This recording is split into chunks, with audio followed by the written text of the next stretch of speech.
ସେ ସାମ୍ବାଦିକମାନେ ଆସିଲେ ମୋତେ ଇଂରେଜୀରେ ପଚାରିଲେ where have you come from? କୋଉଠୁ ଆଇଛ? ମୁଁ କହିଲି I have come from Odisha. ନା what is your culture? ତମ ସଂସ୍କୃତି କ'ଣ? ମୁଁ କହିଲି our culture is ପାଲା। ନା what is the ପାଲା? ମୁଁ କହିଲି ପାଲା is glorious and popular art of Odisha which represents in development of Indian culture, Indian civilization, and also Odia literature. ମତେ କହିଲେ ଡୁ ୟୁ ନୋ ଓଡ଼ିଶା ଲୋକ ଯିଏ ଭଜୁକୁ ନ ଜାଣି ଓଡ଼ିଆ ବୋଲି ପରିଚିତ ବନେ।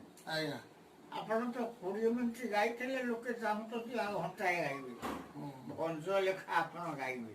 ଆଜ୍ଞା ମୁଁ ହକରୁ ଗାଇବି ଭଞ୍ଜର ଲେଖା। ସେଠୁ ମୋତେ କହିଲେ ଆପଣ ତାକୁ ଇଂଲିଶରେ ବ୍ୟାଖ୍ୟା କରିବେ। Can you explain